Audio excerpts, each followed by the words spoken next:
Hello friends, welcome to sure success वाला YouTube channel. आज हम इस वीडियो में फिज़िक्स के चैप्टर 1 यूनिट एंड डायमेंशन का इम्पॉर्टेंट 25 क्वेश्चंस रिवाइज करने जा रहे हैं। अगर आप बिहार के किसी भी एग्ज़ाम की तैयारी कर रहे हैं, जैसे पीसीएस, बिहार पीसीएस, या फिर एईडीओ, या फिर टीआरई, एसएससी, या फिर आप दरोगा या कोई भी अन्य परीक्षा की तैयारी कर रहे हो, तो आपके लिए ये वीडियो बहुत ही इम्पोर्टेंट होने वाली है। मेरा नाम है कुमार गौरव और मैं आपको पढ़ाने जा रहा हूँ फिज़िक्स का first chapter unit and dimension के important questions. So let's move to the question number 1। Question number 1, which of the following is a fundamental physical quantity? निम्नलिखित में से कौन सी एक मूलभूत भौतिक राशि है?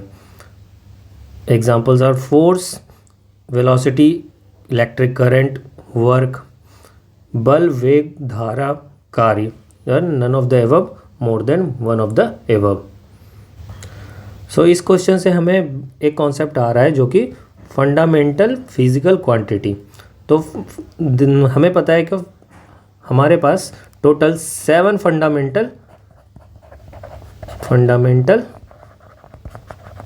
क्वांटिटी हैं।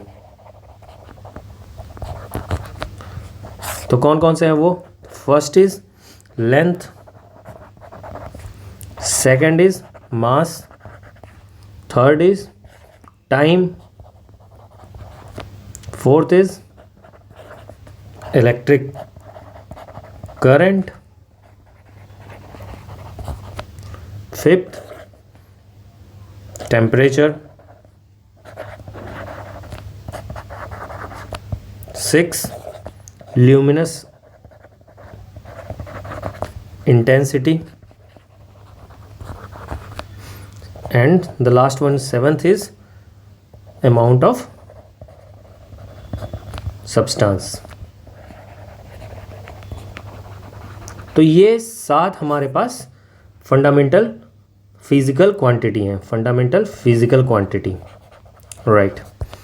तो ऑप्शंस में दिए हुए हैं force is not the fundamental physical quantity. Velocity is also not the fundamental physical quantity. Electric current is correct option. Work is not the fundamental physical quantity.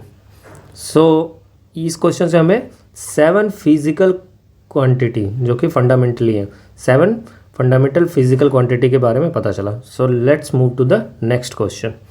Next question is the unit of power is, शक्ति का मात्रक है hertz, volt, watt, newton. Hindi में भी same ही है, hertz, volt, watt, Newton.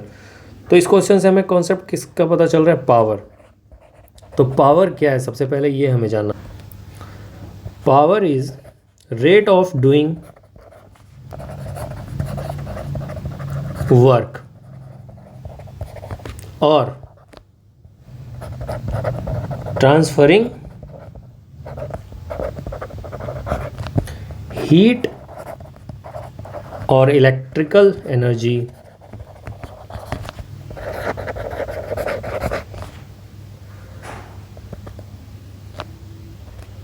that is the amount of energy transferred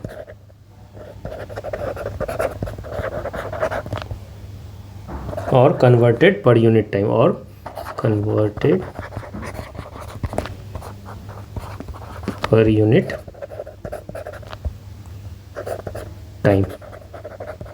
तो यहाँ से हम डिराइव कर देंगे power equals to work upon time, और इसका एसआई यूनिट होता है, SI unit is watt. So from the given option C is the right answer. Okay, तो हमें इस क्वेश्चन से पावर का कॉन्सेप्ट क्लियर हो गया। So let's move to the question number 3। The unit of force is faraday, fermi, newton, rutherford. Hindi में भी same है, फैराडे, फर्मी, न्यूटन, रदरफोर्ड। तो यहाँ से हमारा एक कॉन्सेप्ट निकल के आ रहा है, व्हाट इज फोर्स। फोर्स क्या होता है? तो force is something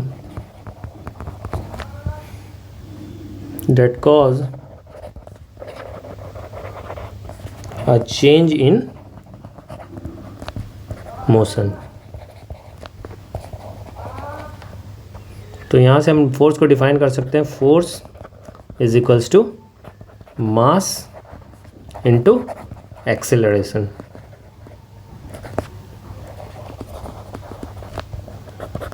That is m into a. And the SI unit of force is Newton.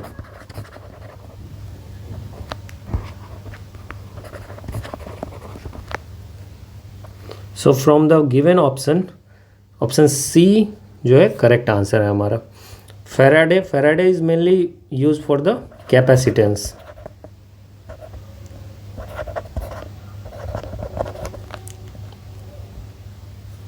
Fermi wavelength में यूज़ होता है. 1 fermi equals to 10⁻⁻15 metre. And rutherford जो है ये यूज़ होता है आपका रेट ऑफ रेडियो एक्टिविटी के में.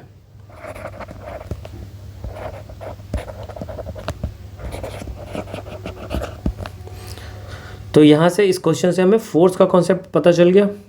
And the SI unit of force is newton. So let's move to the next question. The unit of work is, कार्य का मात्रक है joule, neutron, watt, dyne. Hindi में भी सेम है, जूल, न्यूट्रॉन, वॉट, डाइन. अब इस क्वेश्चन से हमें एक वर्क का कॉन्सेप्ट पता होना चाहिए. What is work? तो वर्क क्या होता है? जब आप किसी भी बॉडी या ऑब्जेक्ट पे फोर्स लगाते हो तो वहाँ पे एक डिस्प्लेसमेंट होता है. लाइक फॉर एग्ज़ाम्पल, अगर एक रिक्शा पुलर जो है पैडल पे फोर्स लगा रहा है, तो वो कुछ डिस्प्लेस हो रहा है. रिक्शा वहाँ से अपनी जगह से डिस्प्लेस हो रहा है. तो डिस्प्लेसमेंट हो रहा है वहाँ पे, तो वो उसके अगेंस्ट में वहाँ पे कुछ काम हो रहा है, वर्क हो रहा है. तो यहाँ पे वर्क हम डिफाइन कर सकते हैं, work equals to force into displacement. And the SI unit of work is joule. So from the given option, A is the correct answer. Dyne is the CGS unit of force. We have already discussed about the watt. ये power का unit होता है. Neutron ये आपको atom में presence होता है. Correct. So let's move to the next question number 5. Frequency is measured in, आवृत्ति को मापा जाता है हर्ट्ज, मीटर पर सेकेंड, रेडियन, वॉट. हिंदी में हर्ट्ज, मीटर पर सेकेंड, रेडियन, वॉट, और none of the above more than 1. तो इस क्वेश्चन से हम सबसे पहले फ्रीक्वेंसी को समझेंगे. फ्रीक्वेंसी क्या होता है? Frequency is the number of times something happen in particular period. तो फ्रीक्वेंसी को एक पर्टिकुलर पीरियड में हम डिफाइन करते हैं. कोई चीज़ हो रहा है तो वो पर्टिकुलर पीरियड में हो रहा है. तो फ्रीक्वेंसी को यहाँ से फॉर्मूला क्या निकल जाएगा? F equals to 1/T for the unit number of happening something. And frequency is measured in the hertz. किस में मेज़र होता है? हर्ट्ज में। So from the given option A is the correct answer. Metre पर second, this is for the velocity और speed, velocity. Radian is for angle, watt is for the power. तो हमें options भी देखने हैं सारे, जिससे कि एलिमिनेट हम कर सकें। ओके, समझ में आ गया frequency. Let's move to the next question, question number 6। Ohm metre is unit of, ohm metre किसका मात्रक है? Resistance, conductance, resistivity, charge, none of the above, more than above. प्रतिबाधा, चालकता, विशिष्ट प्रतिरोध, आवेश। उपरोक्त में से कोई नहीं, उपरोक्त में से एक से अधिक। तो यहाँ पे सबसे पहले हमें देखना है कि ओम मीटर, ओम तो रिलेटेड टू द रेजिस्टेंस, लेकिन हमें पता है कि रेजिस्टेंस का फॉर्मूला क्या होता है? रेजिस्टेंस का formula R equals to resistance constant and L/A। तो ये होता है रेजिस्टेंस का फॉर्मूला, और रेजिस्टेंस का यूनिट होता है ओम, राइट। बट यहाँ पे हमें क्वेश्चन में पूछा गया है कि ohm metre is the unit of, तो यहाँ पे रेजिस्टेंस कांस्टेंट जो है ये, इसको कहते हैं resistivity.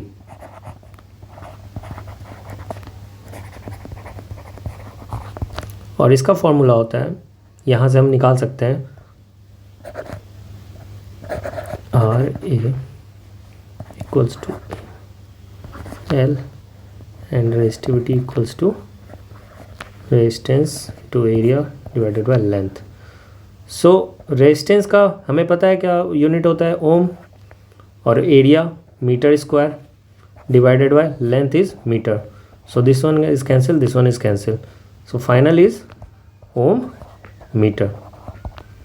So ohm metre is the unit of resistivity. तो यहाँ ऑप्शन में देखते हैं, तो ये रेजिस्टेंस से कंफ्यूज नहीं होना है। ये बच्चे हो जाते हैं रेजिस्टेंस से कंफ्यूज कि ओम मीटर, ओम देखने से रेजिस्टेंस पे ध्यान आता है, लेकिन नहीं, ये रेजिस्टिविटी होगा। Option C is the correct answer. Resistance का यूनिट होता है ohm. Conductance is the reciprocal of resistance,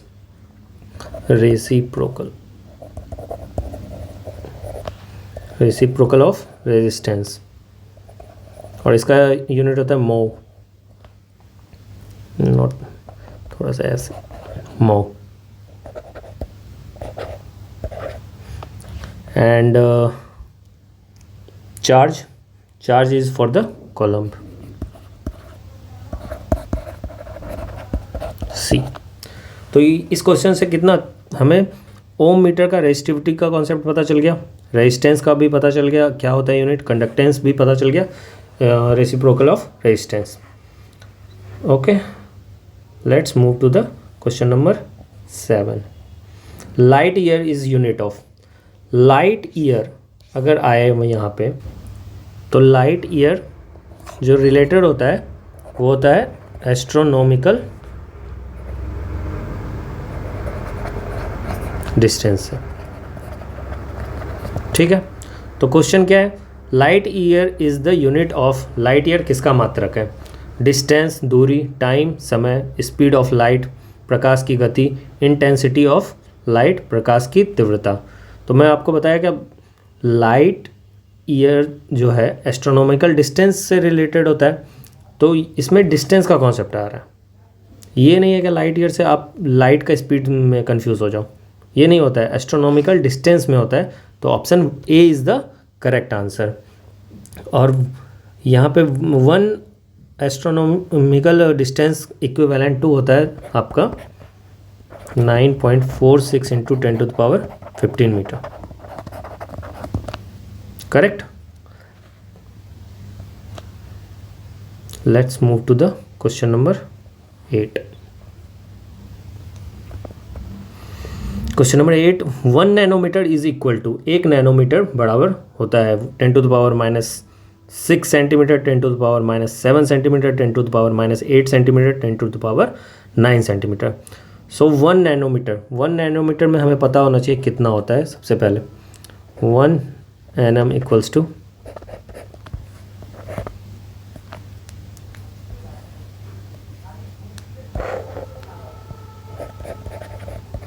10⁻⁻9 metre, और यहाँ पे हमें दिया हुआ है सारा सेंटीमीटर में, तो हमें पता है मिली सेंटी डेसीमीटर, मिली सेंटी डेसीमीटर, डेसीमीटर। ओके, तो यहाँ पे नैनोमीटर में दिया हुआ है और हमें सेंटीमीटर में चेंज करना है। सबसे पहले 10⁻⁻9 है और मीटर से हम सेंटीमीटर में आ रहे हैं, तो डिवाइड कर देंगे कितने से, 10⁻2 से। सॉरी, इसमें डिवाइड नहीं, मल्टीप्लाई करेंगे ना, 10⁻2। ठीक है, तो ये 10⁻⁻9 प्लस 2 इक्वल्स टू 10⁻⁻7 सेंटीमीटर। ये मीटर में था, ये सेंटीमीटर में चेंज हमने किया, ये सेंटीमीटर, तो 10⁻⁻7 centimetre. B is the correct answer. पता चल गया 1 नैनोमीटर इक्वल्स टू 10⁻⁻ मीटर। अब मीटर से 1 metre equals to 100 centimetre. So simply metre से चेंज करना है तो आप इंटू कर दो 100 10⁻2 से, देन आंसर इज 10⁻7।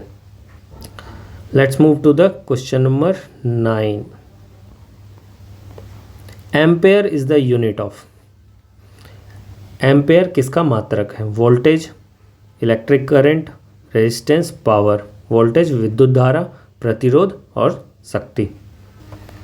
तो वोल्टेज का यूनिट क्या होता है हमें पता है, वोल्टेज का यूनिट होता है वोल्ट। रेजिस्टेंस का यूनिट होता है ओम। पावर का यूनिट ऊपर डिस्कस किया था हमने, पावर का unit watt.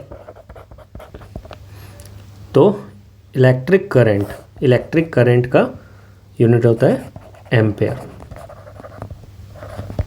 So B is the correct answer. समझ में आ गया? Let's move to the question number 10। This is important question. तो यहाँ पे क्वेश्चन है मैच द फॉलोइंग। ठीक है, पहले लिस्ट में फिजिकल क्वांटिटी, भौतिक राशियाँ दिया हुआ है, और सेकंड लिस्ट में दिया हुआ है यूनिट्स, जिसमें कि आपको फिजिकल क्वांटिटी दिए हुए हैं और सेकंड में आपको दिए हुए हैं यूनिट, मात्रक। ठीक है, पहला है फिजिकल क्वांटिटी में एक्सेलरेशन, फोर्स, वर्क डन और इम्पल्स। तो एक्सेलरेशन त्वरण, बल, वर्क डन किया गया कार्य, और इम्पल्स आवेग। तो एक्सेलरेशन हमें पता है, एक्सेलरेशन क्या होता है? Acceleration is velocity by time, that is metre पर सेकेंड डिवाइडेड बाय सेकेंड। तो ये हो जाएगा मीटर पर second into 1/s, that is metre second पर सेकेंड स्क्वायर, और मीटर पर सेकेंड स्क्वायर। फोर्स का भी हमें पता है, force equals to mass into acceleration.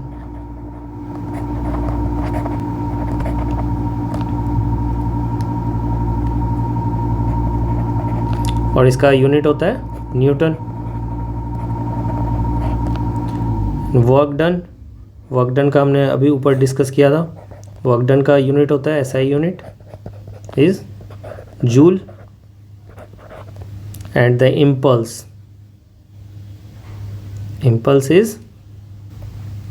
is Newton second. तो यहाँ से एक्सेलरेशन मीटर पर सेकेंड स्क्वायर। सो ए का हो जाएगा 3, ए का 3, फोर्स न्यूटन, बी का 2, वर्क डन जूल, सी का 1, and D is newton second.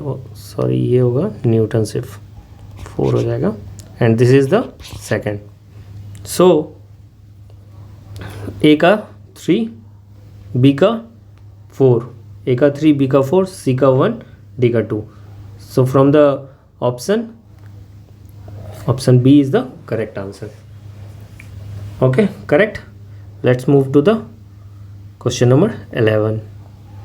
Which of the following SI unit is not correctly matched?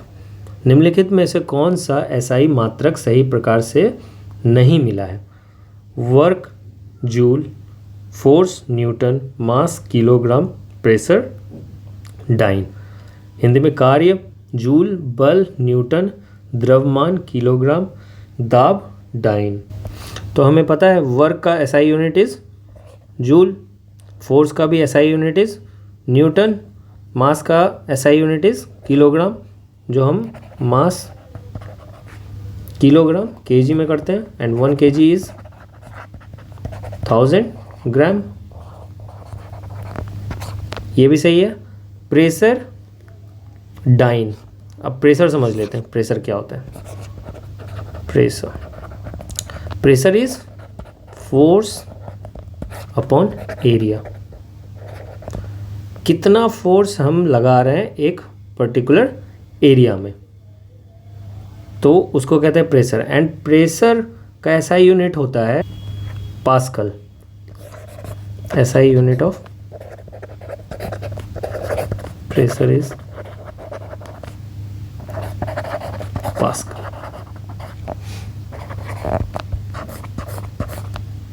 So D is the wrong matching. So D is the answer for this question. Okay, let's move to the next question. Question number 12. Again match the following list. Left side दिया हुआ है unit मात्रक, और right side आपको दिया हुआ है parametric quantities. सूची दो पैरामेट्रिक मात्राएं. Watt, knot, nautical mile, calorie. And this side heat, navigation, speed of ship and power. तो वाट का मैंने आपको बताया था, watt is for the power.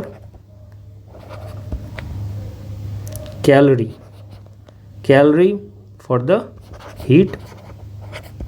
Nautical mile का आपको कॉन्सेप्ट ज्योग्राफी में भी आपने पढ़ा होगा कि हम वाटर का जो बाउंड्री लेते हैं हम लोग नॉटिकल माइल में लेते हैं. ठीक है. And 1 nautical mile equals to 1.85 kilometre. ये याद रखना है. तो this is for the navigation.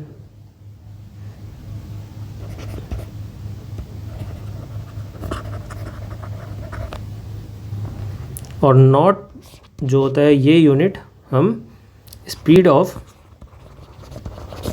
Ship का मेज़र करने के लिए यूज़ करते हैं. स्पीड ऑफ शिप का. तो यहाँ से वाट फॉर पावर. सो ए का 4 हो जाएगा. Knot is for the speed of ship. B का 3 हो जाएगा. Nautical mile navigation. सी का 2 हो जाएगा. And calorie is for the first. तो यहाँ से देखते हैं वाट ये 4, बी का 3 राइट, सी का 2 एंड डी का 1. So C is the right answer. Okay, let's move to the question number 13. यहाँ भी मैच द फॉलोइंग है. सो लिस्ट 1 में यूनिट दिया हुआ है दैट इज़ मात्रक. तो लिस्ट 1 में है जूल, एम्पेयर, वाट, वोल्ट. और इसको मैच करना है हमें किससे?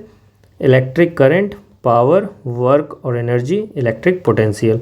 विद्युत धारा, शक्ति, कार्य या ऊर्जा और विभवांतर. ठीक है.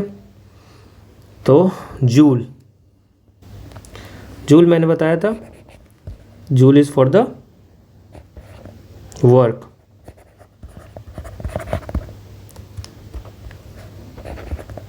ठीक है. Ampere is for the electric current.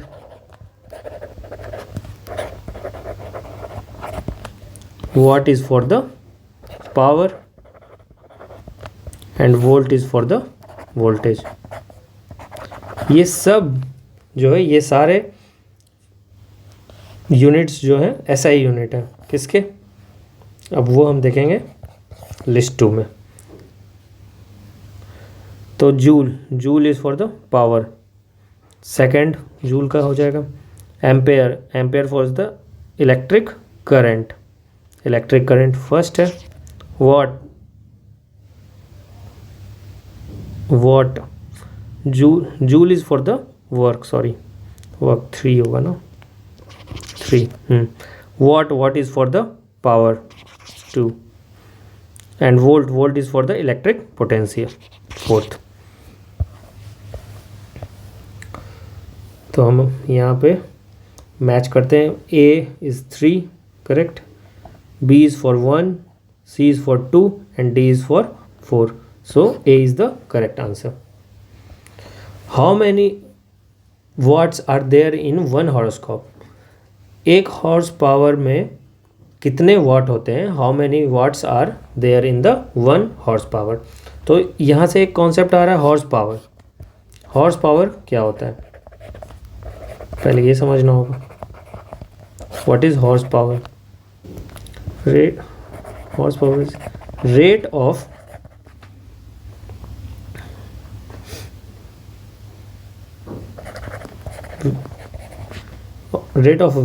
Which work is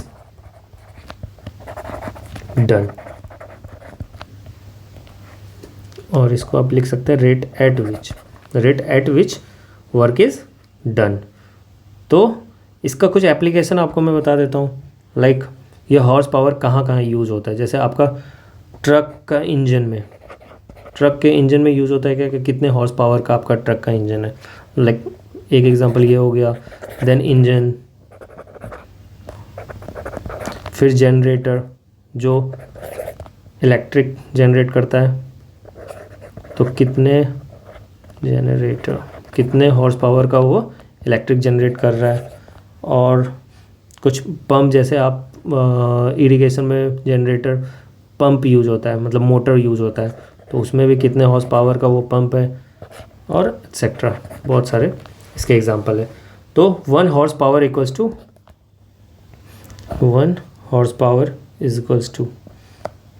HP 746 watt. So from the option A is 1000, B is the 750, C is the 746, D is the 748. So C is the correct answer. पता चल गया what is horse power and these are the application of horse power. कहाँ कहाँ use होता है, समझ में आ गया. Okay, let's move to the next question number 15. फिर से हमारे पास मैच द फॉलोइंग है. लिस्ट 1 में क्वांटिटी दिया हुआ है, क्वांटिटी राशि, और लिस्ट 2 में मात्रक दैट इज यूनिट. अब हाई स्पीड दिया हुआ है, वेवलेंथ दिया हुआ है, प्रेशर दिया हुआ है एंड एनर्जी दिया हुआ है. एंड लिस्ट 2 में दिया हुआ है मैक, फिर है Armstrong, and C is the pascal and D is the joule. तो हम यहाँ पे यूनिट से आप समझाते हैं. मैक मेनली आपने देखा होगा क्या कोई भी जो जेट प्लेन्स होते हैं उसका स्पीड जो है मैक में, मतलब 1 मैक या 2 मैक वो मेज़र किया जाता है. मैक क्या होता है, स्पीड ऑफ द साउंड के रेफरेंस में उसको मैक बोला जाता है. तो हाई स्पीड को हम लोग मेनली मेज़र करते हैं मैक में, high speed. Angstrom is mainly for the wavelength. 1 Angstrom equals to 10 to the power minus 10 meter. Pascal is the SI unit of pressure. And Joule is for the energy.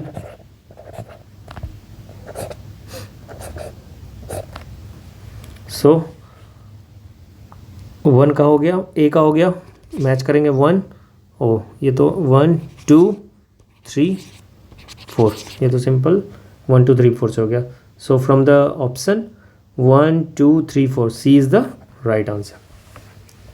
Let's move to the question number 16. 1 micron is equal to एक micron के बराबर है 1/10 millimetre, 1/100 millimetre, 1/1000 millimetre, 1/10,000 millimetre. तो check करते हैं 1 micron equals to कितना आ रहा है. तो हमें पता है 1 माइक्रोन इक्वल्स टू कितना होता है 10⁻⁻⁶. ओके, बट ये हमें दिया हुआ है मिलीमीटर में और ये होता है 1 माइक्रोन इक्वल्स टू 10⁻⁻6 मीटर. तो फिर से मिली, सेंटी, डेसीमीटर. हमें जाना है मिलीमीटर पे, तो पीछे की तरफ जाना है. तो 1 माइक्रोन इक्वल्स टू हो जाएगा 10⁻⁻6 into 10⁻3. That is 10⁻⁻6 plus 3 equals to 10⁻⁻3 equals to 1/1000 millimetre. So option C is the correct answer. Let's move to the question number 70. Which of the following is not correctly matched? निम्नलिखित में से कौन सा सही रूप से मेल नहीं खाया गया है? Decibel unit of sound intensity. Decibel ध्वनि की तीव्रता का मात्रक. Horse power unit of power, horse power शक्ति का मात्रक. Nautical mile unit of naval distance. Nautical miles समुद्री दूरी का मात्रक. Celsius unit of heat. Celsius उष्मा का मात्रक. ठीक है, तो आप जनरली भी अगर मैच होता है इंडिया का क्रिकेट मैच, तो आप मैच के दौरान देखते होंगे कि स्टेडियम का साउंड कितना दिखा रहा है, साउंड इंटेंसिटी कितना दिखा रहा है. तो वो एक यूनिट में होता है और वो हमेशा आप देखते होंगे कि 120 dB बता रहा होगा या फिर 129 dB बता रहा होगा. तो ये डेसिबल में बता रहा होता है. ठीक है, तो ये डेसिबल क्या बता रहा होता है? Intensity of sound, sound intensity, sound intensity. तो option A is correct. Horse power मैंने आपको जस्ट प्रीवियस क्वेश्चन में बताया था कि horse power is the unit of power and 1 horse power is equals to 746 watt. तो B is also correct. Nautical miles, nautical mile is unit of naval distance, जिसमें मैंने आपको बताया था 1 nautical mile equals to 1.852 kilometre. Right, and the last one, ये भी सही है. And the last one Celsius. Celsius unit of heat. तो ये जो सेल्सियस है, ये सेल्सियस जो स्केल होता है,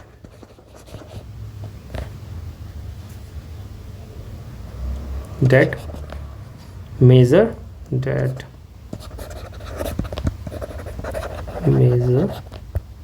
temperature,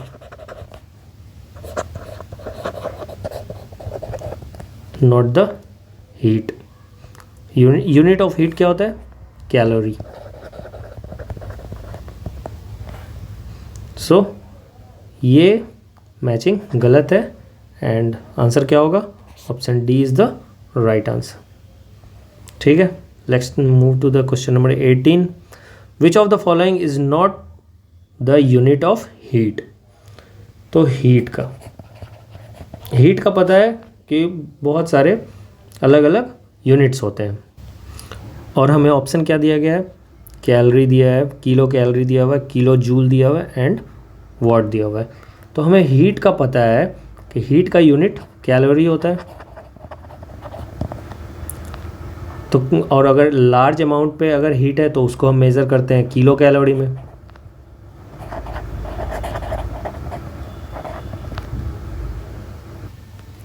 और हीट का यूनिट होता है जूल भी होता है। और लार्ज अमाउंट ऑफ हीट को अगर हम मेज़र कर रहे हैं तो इसको हम किलो जूल लिख सकते हैं। ठीक है, तो ऑप्शन पे आते हैं। कैलोरी सही है, किलो कैलोरी भी सही है, और जूल एंड किलो जूल भी सही है। वॉट होता है तुम्हारा पावर का यूनिट। तो option D is the correct for this question. And ये यूनिट ऑफ हीट नहीं है मतलब। ठीक है, so let's move to the question number 19। Question number 19, a distance of 1 kilometre, 1 kilometre की दूरी का अर्थ क्या है?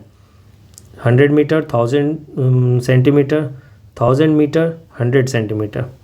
ठीक है, तो एक चीज़ मैं आपको बता रहा हूँ, ये बहुत इजी कर देता है सारे ये ऐसे क्वेश्चंस में, कि मिली, सेंटी, डेसी मीटर, फिर डेका, हेक्टो,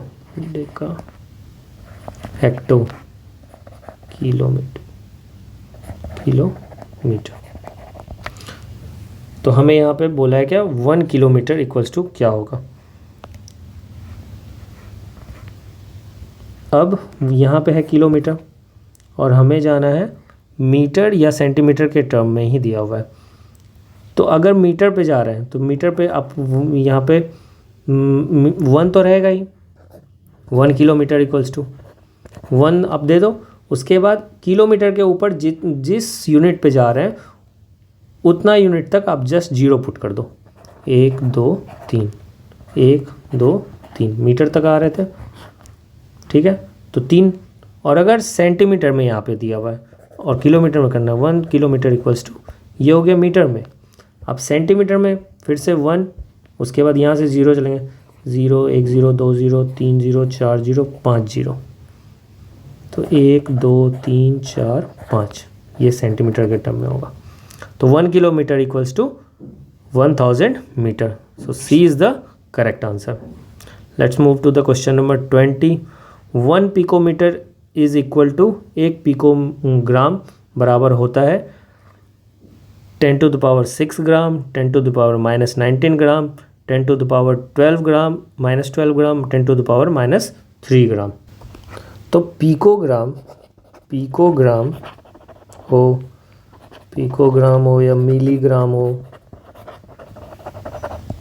या माइक्रोग्राम हो या फिर फेम्टोग्राम हो, ये सारे जो यूनिट्स होते हैं ये यूज़ होते हैं आपके कोई भी सब्सटेंस का बहुत मिनिमम अमाउंट को डिफ़ाइन करने के लिए, मिनिमम अमाउंट को बताने के लिए। जैसे मिलीग्राम बहुत ही छोटा अमाउंट ऑफ कोई भी सब्सटेंस होता है, वैसे ही पिकोग्राम का होता है। तो इसको अगर ग्राम के टर्म में जाने तो 1 पिकोग्राम इक्वल्स टू होता है 10⁻12 ग्राम। 1 माइक्रोग्राम इक्वल्स टू होता है 10⁻6 ग्राम। 1 मिलीग्राम आपको पता है 10⁻3 ग्राम। 1 फेम्टोग्राम आपको अगर पता होगा तो 10⁻15 ग्राम। तो ये सारे जो यूज़ होते हैं बहुत ही मिनिमम सब्सटेंस को मेज़र करने के लिए होते हैं। तो क्वेश्चन में दिया हुआ है 1 पिकोग्राम इज इक्वल्स टू कितना ग्राम के बराबर, तो 10⁻12, that is option C is the correct answer. Okay, let's move to the question number 11। What is the unit of pressure? दाब की इकाई क्या है? न्यूटन पर स्क्वायर मीटर, न्यूटन प्रति वर्ग मीटर, न्यूटन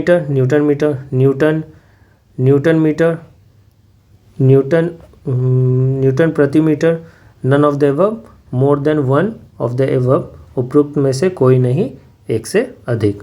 तो यहाँ पे प्रेशर का बात हो रहा है। तो प्रेशर क्या होता है पता है हमें? Pressure equals to force upon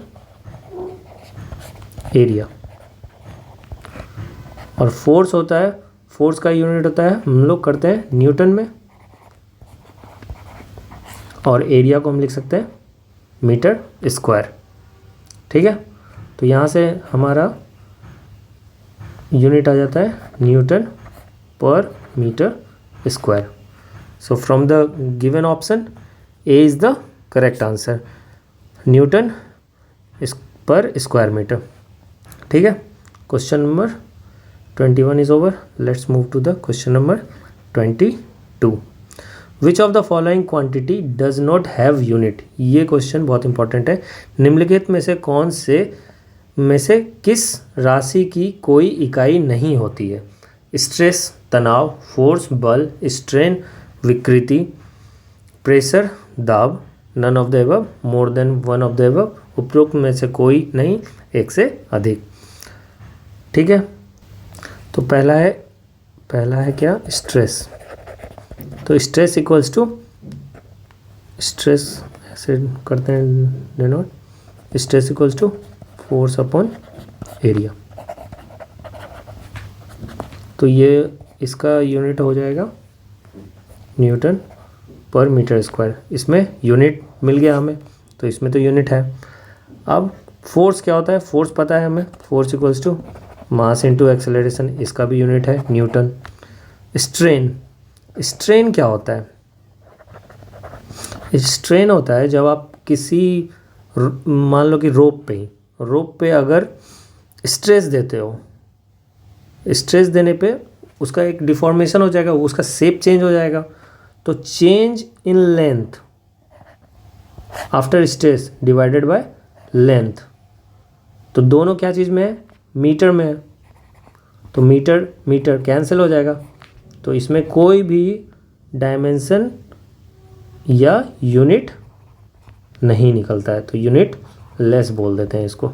ठीक है, और प्रेशर का भी सेम है, फोर्स अपॉन एरिया, इसका भी यूनिट हमें मिल रहा है। ठीक है, तो यहाँ से हमें स्ट्रेन का कोई यूनिट नहीं मिला। तो क्वेश्चन में है which of the following quantity does not have unit, so C is the correct answer, stress does not have unit. Let's move to the question number 23। The smallest unit of length is, लंबाई की छोटी इकाई है micron, nanometre, angstrom and fermimetre. ठीक है, तो micron हमें पता है कितना होता है, 1 micron is equals two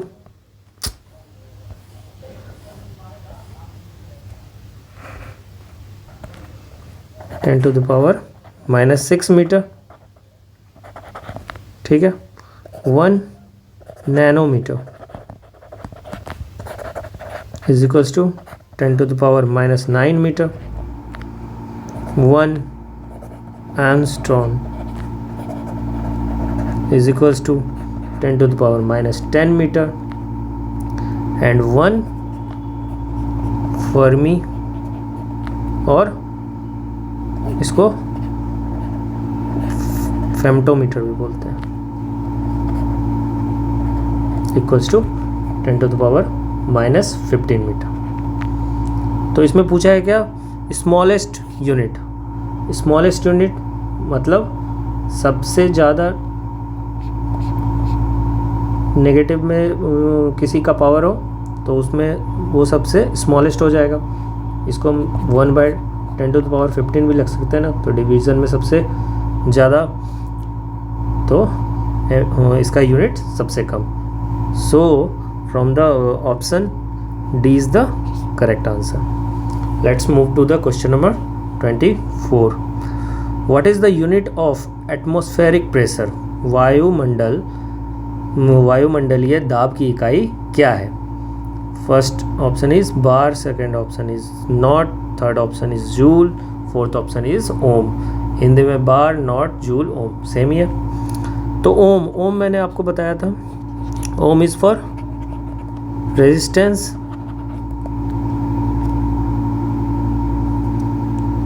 joule is for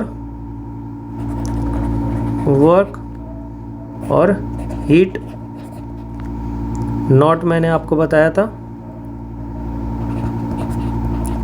speed of ship and bar unit is used for the atmospheric pressure. So A is the correct answer. Let's move to the 25th question, and this is the last question of this video.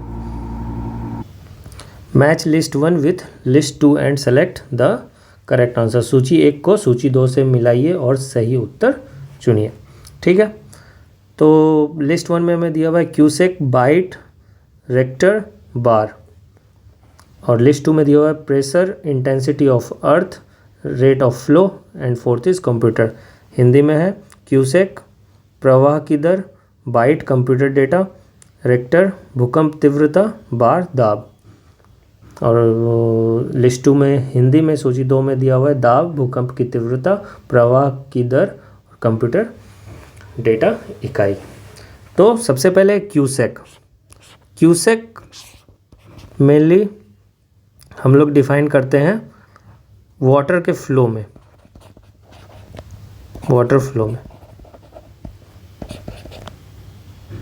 Date is rate of water, इसको flow rate of water in cubic feet per second। ठीक है, and byte mainly ये byte होता है computer के लिए। Bite से आपको मैं बताता हूँ कि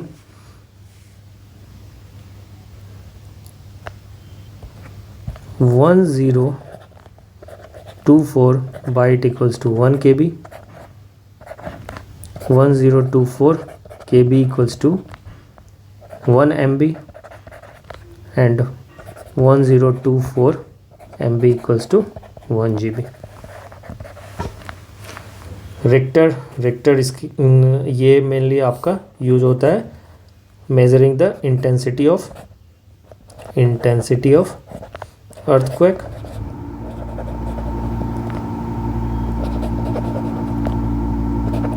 और इसमें जो डिवाइस यूज होता है इंटेंसिटी नापने के लिए उसको कहते हैं seismograph device. And bar is for the atmospheric pressure.